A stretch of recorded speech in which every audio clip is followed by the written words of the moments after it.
പശ്ചിമേഷ്യയിലെ യുദ്ധഭീതി ഒഴിഞ്ഞതോടെ വിപണികൾ പ്രതീക്ഷയിലായി. Crude oil വില താഴ്ന്നു. ഹോർമൂസ് തുറക്കുന്നതോടെ ഇന്ധന പ്രതിസന്ധിക്ക് ആശ്വാസമാകുമെന്ന് ഞങ്ങളുടെ ബിസിനസ് ഡെസ്ക് വിലയിരുത്തുന്നു.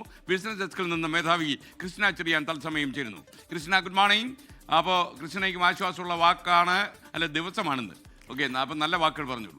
വെരി ഗുഡ് മോർണിംഗ് എസ്കെൻ. സമാധാനം, സന്തോഷം, സമൃദ്ധി ഇതിലേക്കൊക്കെ നയിച്ചേക്കാവുന്ന ഒരു ഉഗ്രൻ കണിയാണ് ഈ കരാറെന്ന് നമുക്ക് പറയാം. ഇതിനെ ഒരു പീസ് ഡിവിഡൻഡ് ആയിട്ടാണ് ഞാൻ കാണുന്നത്. കാരണം മാർക്കറ്റുകൾക്കൊക്കെ ഒരു സൂപ്പർ ബൂസ്റ്റ് ആയിട്ടുള്ള ഒരു കരാറായിരുന്നു.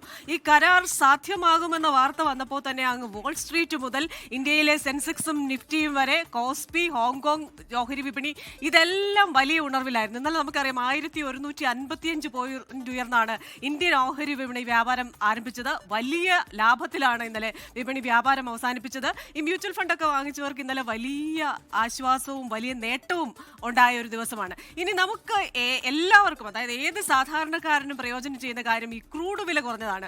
ഒന്ന് നോക്കൂ SKN, 100 മേളിൽ 119, 120 എന്ന നിലയിലേക്കൊക്കെ ഒരു ബാരലിന് ബ്രണ്ട് ക്രൂഡിന്റെ വില ഉയർന്നപ്പോൾ അത് താഴ്ന്ന് 3 മാസത്തെ ഏറ്റവും താഴ്ന്ന നിരക്കിലായി $80.96 ഇപ്പോൾ വ്യാപാരം നടക്കുന്നത്.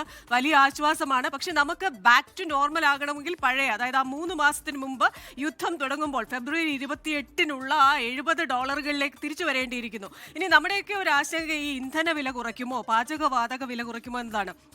ഉടനെ കുറയ്ക്കാനൊരു സാധ്യതയില്ല. കാരണം 85 to 89% ഇന്ധനം ഇറക്കുമതി ചെയ്യുന്ന ഒരു രാജ്യമാണ് നമ്മളുടേത്. അതുകൊണ്ട് തന്നെ പെട്ടെന്ന് വില കുറഞ്ഞതുകൊണ്ട് ആ റിസ്ക് പെട്ടെന്ന് നമുക്ക് കുറയ്ക്കാൻ പറ്റില്ല. 123 ലക്ഷം കോടി രൂപയാണ് ഈ ചുരുങ്ങിയ കാലയളവിനുള്ളിൽ ഇന്ധന വില പിടിച്ചു നിർത്താനായിട്ട് കേന്ദ്ര സർക്കാർ ചെലവാക്കിയത്. അതുകൊണ്ട് തന്നെ വലിയൊരു ജാഗ്രതയിലായിരിക്കും സർക്കാർ.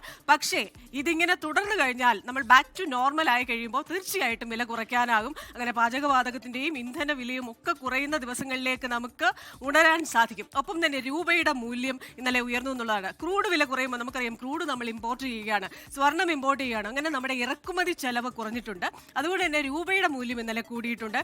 94 രൂപ 71 പൈസയിലാണ് ഇന്നലെ രൂപയുടെ മൂല്യം ക്ലോസ് ചെയ്ത്. നമുക്കറിയാം രൂപ 97 രൂപ, ഒരു ഡോളറിന് നമ്മൾ 97 രൂപ കൊടുക്കുന്ന സാഹചര്യം ഉണ്ടായിരുന്നു. ഇത് 100ലേക്ക് പോകുമോ എന്ന ആശങ്കയുണ്ടായിരുന്നു. പക്ഷേ അതിനൊന്നും ഒരു സ്ഥാനമില്ല എന്ന് നമുക്ക് മനസ്സിലാക്കാം. ഇന്നലെ 94 രൂപ 71 പൈസയിലായിരുന്നു ക്ലോസിംഗ്. ഇത് 5 ആഴ്ചത്തെ ഏറ്റവും ഉയർന്ന നിരക്കിലാണ്. അതുപോലെ തന്നെ സ്വർണ്ണവില കൂടിയിട്ടുണ്ട്. അത് നമ്മളെ സംബന്ധിച്ചിടത്തോളം നമുക്കറിയാം ഇറക്കുമതി ചെലവ് കൂട്ടാനുള്ള ഒരു സാധ്യതയുണ്ട്. പക്ഷേ സ്വർണം വാങ്ങുന്നത് എന്ന് പറയുന്നത് നമുക്ക് അത്യാവശ്യമുള്ള ഒരു കാര്യമല്ല. അതുകൊണ്ട് തന്നെ സ്വർണ്ണവില കൂടിയാൽ നമുക്ക് അധികം ടെൻഷൻ അടിക്കേണ്ട കാര്യമില്ല.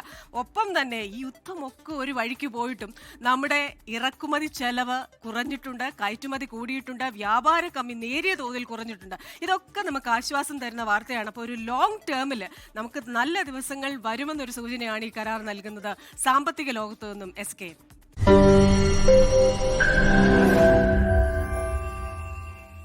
ലോകത്തെവിടെയായാലും ഏത് സമയത്തും 24 വാർത്തകളും ഓഗ്മെന്റഡ് റിയാലിറ്റി പാക്കേജുകളും എക്സ്പ്ലെയിനറുകളും വിശദമായി കാണാൻ ഞങ്ങളുടെ യൂട്യൂബ് ചാനൽ നിങ്ങൾക്ക് സബ്സ്ക്രൈബ് ചെയ്യാം.